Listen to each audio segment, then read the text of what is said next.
Maintenant, quel effet mettre pour que votre volée, elle roule comme on voit sur Instagram? Un des coups les plus importants pour évoluer au paddle. Voilà, là elle roule grâce à mon effet oblique. Ce qui est important aussi, c'est où placer la balle. Je vais vraiment ouvrir mes deux bras, sortir mes pecs tout en étant sec. Et j'ouvre bien mes bras.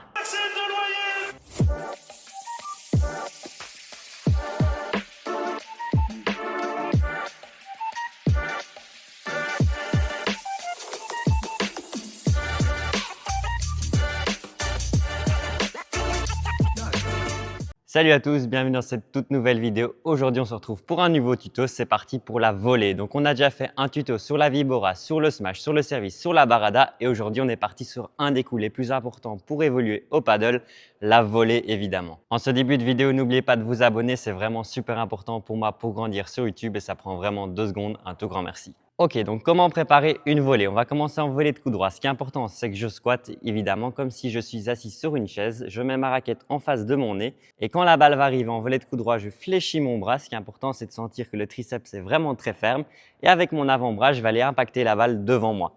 Ce que je dis souvent à mes élèves, c'est si vous mettez l'index au niveau du coude, c'est vraiment de sentir le passage du coude et de l'épaule et de l'avant-bras vers l'avant. C'est cette extension-là qui va donner la profondeur de la balle. Ce qui est important au paddle pour bien voler, c'est mettre de l'impact à la balle. Souvent, les gens adorent mettre beaucoup de slice comme les vidéos Instagram pour que ça roule, mais il faut quand même un peu d'impact. Parce que si je mets que du slice sur une balle qui vient très vite, je vais passer en dessous et elle va monter. Donc, il faut trouver le juste milieu entre l'effet et quand même l'impact assez sec sur la balle. Et c'est ça qui est important à haut niveau. Quand la balle vient vite, on est sec tout en mettant un peu d'effet. Si je mets que de l'effet, elle monte. Si je mets que du sec, elle sera trop plate, elle va rebondir. Donc, il faut trouver vraiment le juste milieu entre l'effet et l'impact. Ce qui est important au paddle, évidemment, c'est de toucher la balle devant soi. Donc, ce que je dis à mes élèves, c'est si vous tendez vos deux mains, c'est quasi là qu'il faut impacter la balle. Quand la balle arrive, c'est important vraiment d'aller la contrer vers l'avant. Si je touche la balle trop proche de mon corps, je suis pas stable, la balle va flotter, va monter, va peut-être même aller dans la vitre. Donc, ce qui est important, c'est vraiment d'être drillé à toucher bras tendus devant. Donc, quelle prise je vais prendre pour faire des bonnes volées, que ce soit en volée de coup droit ou en volée de revers. Vraiment, je suis en prise marteau, je bouge pas, donc c'est assez facile. Maintenant, quel effet mettre pour que votre volée, elle roule comme on voit sur Instagram? Ce qui est important, moi, je parle d'oblique, c'est d'aller avec la tranche, vraiment brosser la balle en oblique et à la fin, d'un petit peu incliner votre raquette pour que la balle, vraiment, elle roule au sol. Évidemment, ça, c'est quand la balle est un peu plus lente et que vous avez du temps pour accélérer. Si vous recevez un missile, je vous conseillerais évidemment de bloquer un peu plus plat et vraiment attendre. La volée, c'est un jeu de patience. Donc, si la balle est trop rapide, il faut l'accepter. On bloque, on la rend à l'adversaire. Peut-être que la suivante sera un peu plus lente et là, boum, je balance ma tranche et je la fais rouler. Donc, quand vous jouez des joueurs de tennis qui jouent vraiment très très vite, moi, je dis à mes élèves, imaginez un petit rectangle devant vous. Et ce qui est important, c'est vraiment que la volée soit courte et taper dans ce rectangle. Ce qui est important, c'est vraiment pas reculer le coude, c'est d'accepter le jeu vers l'avant et de bien bloquer. L'avant-bras a vraiment un rôle pour être ferme au niveau du toucher. Si vous reculez le coude vers l'arrière, c'est fini, on n'est pas stable, la balle elle vole et c'est injouable. J'ai aussi beaucoup d'élèves qui utilisent un peu trop le poignet pour accentuer l'effet. Ils veulent vraiment faire rouler la balle et ils donnent un petit coup de poignet. Moi, je vous conseillerais toujours d'avoir le poignet plutôt fixe et de plutôt utiliser l'avant-bras comme choc à la balle. Et j'incline un peu plus ma raquette que le poignet.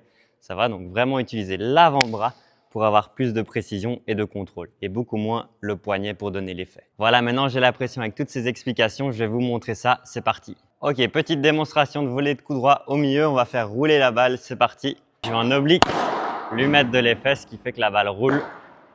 Toujours bien le coude haut à la posture, toujours bien bas sur mes jambes.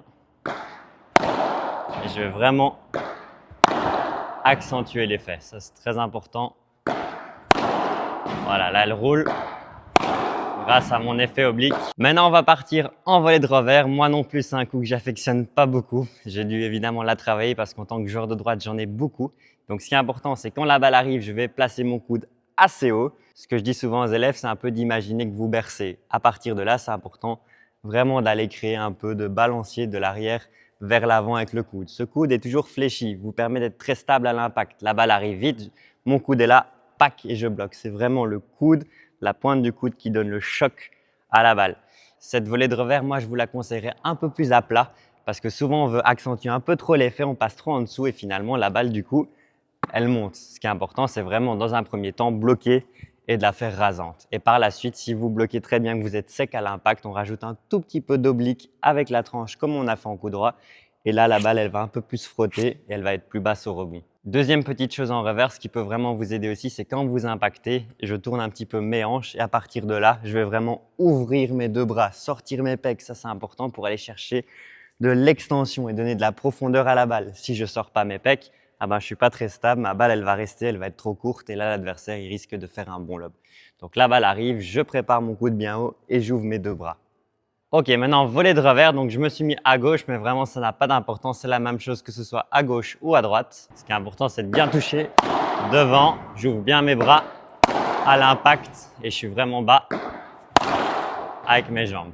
Je mets mon coude bien haut et je cherche la profondeur avec un peu d'oblique à l'impact tout en étant sec et j'ouvre bien mes bras une fois que j'ai frappé. Ce qui est important au paddle, c'est les pieds. Mais il faut faire gaffe parce que, à mon avis, vous avez vu beaucoup de vidéos où les gens vous disent tiens, pied droit en coup droit, puis pied gauche. Pareil en revers, pied gauche, puis pied droit. Ça, c'est vrai que quand vous avez du temps. Moi, je dirais peut-être que 2 balles sur 5, 2 balles sur 6, il y aura une balle facile où on avance, on met le poids du corps vers l'avant. Les autres 2-3 balles sur 5, ce qui est important, c'est quand la balle arrive vite, d'être en squat et de bloquer. On n'aura jamais le temps d'affronter la balle, ça viendra beaucoup trop vite, donc il faut être bien gainé au sol et on accepte et on bloque. Et quand la balle est très lente, là, je passe avec le poids de mon corps vers l'avant. Donc mon pote Nico qui est derrière la caméra, il va se venger parce que je l'ai en tant qu'élève et donc c'est mon rôle souvent de l'allumer. Et maintenant, il va m'allumer, donc je vais vous montrer si vous faites allumer, si vous jouez des joueurs de tennis qui jouent très vite, on va juste bloquer et renvoyer la balle tout aussi rapidement. Donc j'accepte la balle devant et je bloque en étant vraiment bien bas sur mes jambes et la balle repart tout aussi vite.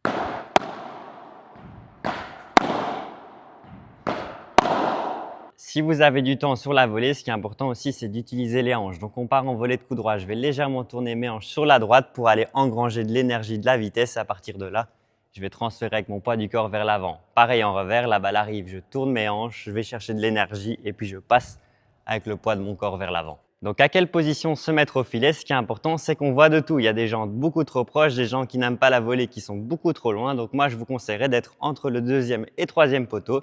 C'est une bonne distance, on n'est pas trop proche ni trop loin du filet. Donc une fois que je suis dans cette zone, évidemment, je ne suis pas dans un enclos, je peux encore bouger. Donc quand je fais une belle volée, on peut se projeter vers l'avant après et peut-être faire un par 4. Donc, il ne faut pas se dire je suis bloqué là, je ne bouge pas. Non, si vous avez le temps, avancez et on suit avec une belle volée ou un par 4. Donc maintenant, on va parler zone. Où placer vos volées? Ce qui est important, il y aura deux types de joueurs. Souvent des joueurs qui vont être plus forts sans la vitre, style les joueurs de tennis, et d'autres typiques espagnols qui vont être plus forts avec la vitre. Donc je dirais les joueurs de tennis qui n'aiment pas trop défendre avec la vitre, essayez vraiment d'aller plus ou moins là où il y a le deuxième tube. Parce que à cette position-là, si vous jouez la volée plus ou moins dans les pieds, ils seront obligés. Ils ne seront pas à l'aise de jouer sans la vitre, donc ils vont laisser passer. Et si votre volley est bien slicé, ils vont vraiment avoir dur et être obligés de jouer avec la vitre. Par contre, style les Espagnols n'aiment pas trop jouer sans la vitre, comme ils n'ont pas fait beaucoup de tennis. Donc eux, c'est plus intéressant de les jouer sans la vitre, d'obliger et de forcer la demi-volée. C'est ce qu'on apprend fort en Espagne, voler devant la ligne blanche pour forcer l'adversaire à jouer en un temps et avoir moins de temps. Parce que souvent, les joueurs avec la vitre, ils sont meilleurs, ils ont plus de temps, ils peuvent faire un bon lob, une petite pause, une chiquita, faire vraiment ce qu'ils veulent. Que sans la vitre, ils sont un peu bloqués, ils sont obligés de jouer tendu.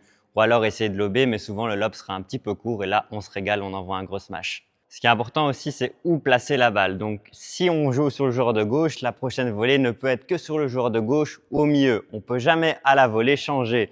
Une fois joué sur le joueur de gauche, puis à l'extrême, là-bas sur le joueur de droite. Il faut toujours passer par le milieu pour pouvoir changer d'adversaire. Pourquoi? Parce qu'au milieu, il y a le trou, c'est là où il y a l'espace. Donc, vous allez d'office solliciter un des deux joueurs au milieu et ouvrir un autre espace dans le coin. Donc, c'est pour ça qu'on utilise cette tactique. Donc, je vous dirais vraiment voler 60-70% de vos volées au milieu. Souvent, vous allez recevoir un lob ou une balle un peu facile comme l'adversaire a dû bouger. Il y a beaucoup d'élèves qui me disent « Ouais Max, j'ai un problème quand les balles sont basses. » Ce qui est important, c'est toujours d'être bien bas sur les jambes. Et évidemment, quand la balle est en dessous des hanches, on va être neutralisé. Mais ce qu'il faut d'une balle basse, c'est soit aller trouver une petite extrême sur les côtés avec la grille ou soit repousser plus ou moins dans les pieds pour éviter que l'adversaire vienne vous charger.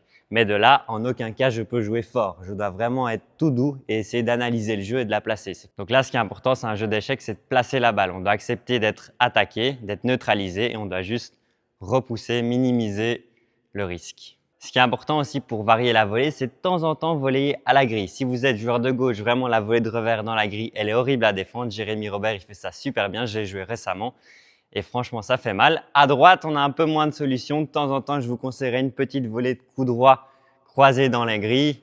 Quasi jamais la volée de revers décroisée dans la grille. Donc, de temps en temps, une petite amortie déposée dans la grille. Dans la grille, c'est un peu vicieux évidemment, donc il faut trouver le juste milieu entre l'effet et le plat. Si on tape comme un bourrin, elle va remonter. Et si on la joue trop douce, l'adversaire risque de courir et de la toucher avant. Donc il faut trouver vraiment le juste milieu, mais c'est une prise de risque. Donc ça à prendre avec des pincettes, de temps en temps utiliser la grille. Voilà, donc c'est ici que s'achève ce tuto. N'hésitez pas à liker, commenter et surtout vous abonner. C'est le plus important pour moi pour grandir sur YouTube et ça prend vraiment 2 secondes. Si vous avez des questions, n'hésitez pas à les poser dans les commentaires. J'y répondrai avec plaisir. On se retrouve dans la prochaine vidéo.